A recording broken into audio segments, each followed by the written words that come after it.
Thanks for making the Locked On Ole Miss podcast your first listen every day. We are free and, in fact, available wherever you get your podcast, including YouTube. Do us a favor, subscribe to the YouTube channel, hit the bell for notifications, upvote the video, comment down below. We'd appreciate it very much. Very special guest on the podcast today, Kelvin Bolden, the coordinator of recruiting strategy. Did I get that right, Kevin? Yes, sir. At Ole Miss. A Southern Miss graduate. I think he was on that team in 2011. I forget who the coach was. He went to North Carolina. I forgot his name. Larry Fedora. Mississippi roots. You see him all over the coast when Lane Kiffin was making his trips down there. So I think he's a coast guy through and through, but I can't confirm that. But we're going to talk starting out about the 2023 recruiting class in the state of Mississippi, mainly because I've told people for months how much of a generational talent Sentarian Perkins is. And I told you before we started recording, I don't know if he's ever stepped on a football field, including the Under Armour All-American game, when he wasn't the best player on it. Talk about Sentarian's recruitment and what Ole Miss is getting with him. I just know we're going to get a dog. He's a great kid on and off the field. He loves the game. Comes from a good family. You know, his mom, his dad, but overall kid, man, he's going to come in, he's going to bust his tail, and he's going to work, and we know we're going to get somebody that's just ready to go right away. And he's one of those kids that's ready to go right away. He just needs a little bit of development. He's got the right coach, Coach Golden, that's going to be right there in his corner, that's going to push him and get the best out of him. Where do you think he's going to start out? Since this is a new defensive system, honestly, from the time he was recruited, because honestly, we were going against Pete Golding through most of this recruiting cycle. So where was Sentarian, do you think, where's he going to start out? Is he going to be kind of that Husky role? Is he going to be like just an outside linebacker type? We'll see. We'll see. He gets here in May, so we'll see where he's going to fit in at, and we're going to put him in the best situation to be successful. So, it's all about putting the best guys in the best situation so they could be themselves and be successful. So I think that's the best part about this program, with Coach Kiffin and with Coach Golden coming in. We put guys in the best situation where they could be successful. So, we'll see once he gets here, adapts to everything and see where he fits in at. Yeah, fantastic. Jamarius Brown. Not many people talk about Jamarius out of Moss Point. Defensive lineman, but he did go down to the Mississippi-Alabama game and did some work. Basically, Sentarian was handling everything outside the hashes. Jamarius was cleaning up all in between there. Talk about him as a player and what Ole Miss fans might not know before fall camp. Well, I know for sure that, knowing him personally, knowing his family, his mom, Brittany, we're about the same age. With me being from the coast, I just know he's a dog too. He got some stuff about him. He don't take anything from anybody. You push him or rub him the wrong way, he's gonna get after you on the field. He's grimy, he's nasty. He loves the game.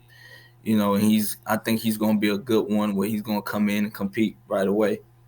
So we're looking forward to getting him here in May and see what he does with Coach Joyner, and he definitely has the right guy in his corner for sure. Somebody that's young, energetic like Coach Joyner and knows the game and been around some good dudes. So I think that's going to be a fun part with having Jamarius coming in right away. Okay, and lastly but not least at all, Aiden Williams, Mike Espy, and Shay Hodge have been on my show, and so I've heard about Aiden for a little bit of time at this point. And when I saw him at the Under Armour game, the first thing I noticed is his catch radius was higher than everybody else there. No doubt. Whenever they were just running regular drills, the things that he was making look easy for everybody else looked difficult. And he's a smooth route runner. Talk about Aiden and the potential to basically wear that number one jersey that at Ole Miss has become kind of the in vogue thing. Talk about him moving forward. It's a tradition, getting the best receivers in the state of Mississippi come to Ole Miss, from DK to AJ Brown, from John Domingo, Shay Hodge, and Dante Moncrief. So, it's you got to keep the tradition going, and Aiden kept it going, and we're very excited about him. The crazy part about it, I offered Aiden when I was at Southern Miss when I was coaching there his sophomore year, and ever since then I built a relationship with him. And everywhere I've been at, like Florida, UCF, I done offered Aiden, and if I was still at Florida, I think it would have been a battle between us and Florida. But I'm back at home in the home state, and I couldn't have him leave the state. And I know it's down between us and LSU, and LSU was trying to pull on him hard, and we couldn't let that happen. He's a different kid. Like I say, man, like with Perkins, with Jamarius, they all got the same thing about them. They all dogs, they got that mentality about them. They love the game, they love the work ethic. They have a great work ethic. They're a special group of kids, and they don't just, they don't really like the limelight. They really like low key guys, and they really has that mindset of getting things done. And with Aiden, with him being the type of receiver he is, with the smooth route running, with the great hands, getting in and out the routes, and he's physical at the top of his routes when the DB is on him. So I think he's going to be pro ready once he gets in because of his size and the work ethic that he has. Then he's going to have a hell of a coach, Coach Nix, who's been in it for a long time and a great mentor. You could see what he did with Mingo, with Malik Heath last year. So, I think that's the best thing about having like veteran coaches like Coach Nix, to have a kid like Aiden Williams come in and be ready to be a true freshman. Okay, and I don't know if you have anything on this, but I figure I'll ask it anyway. Of the early enrollees, any freshmen they're popping? Any flashes? You have Caden Lee that's here already. A young receiver from Georgia. You have Bryson Sanders, who's here from Tennessee, the old lineman. He looks pro ready right now. Bryson, he's a big, nasty old lineman that loves the game and loves to get after it. So I'm very excited about him for sure. And you have AJ Brown, you have Braxton Myers, who's here already. So we have a good group that's here, and I'm very excited about everyone that's here now. But I'm definitely looking forward to those three that's coming in. Yes, and let's turn the page just for a little bit, and just so everybody listening knows, we're not going to get into specifics, anything, but these are some big picture type things in recruiting. Like, how does Ole Miss handle recruiting the portal versus recruiting high school players? Well, it's kind of different now.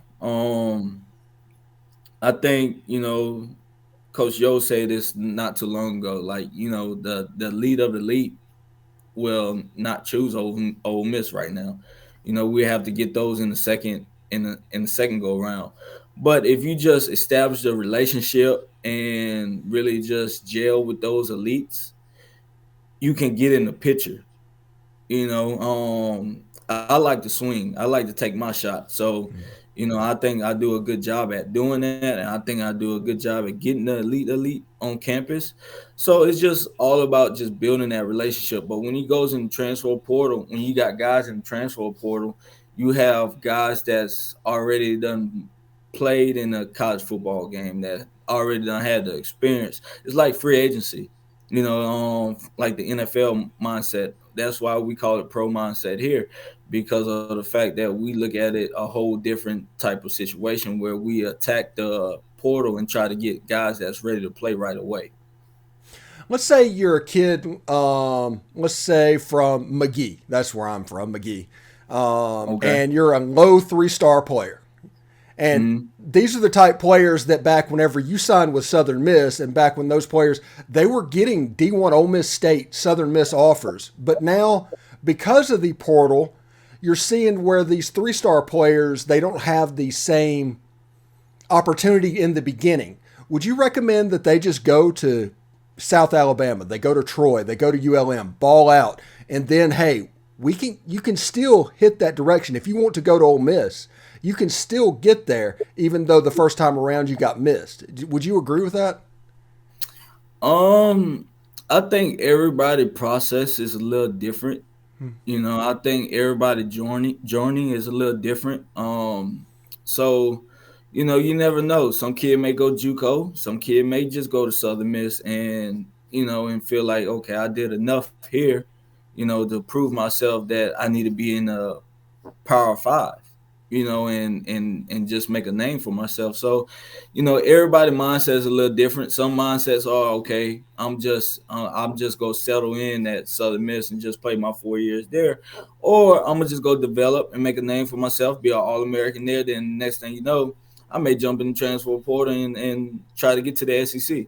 So, everybody's thought process is different. So, I just wish the best for anybody that decide on what they want to do. Absolutely. Either stick it out or, jump in transfer portal, transfer to the SIP. So I like it. I like it very much, Kelvin. Thanks again for making the Locked On Ole Miss podcast your first listen every day. Make sure you check out our brand new podcast, Locked On College Basketball. Everything you need to know about college basketball in one place, plus you can hear from big name experts, insiders, coaches, and players.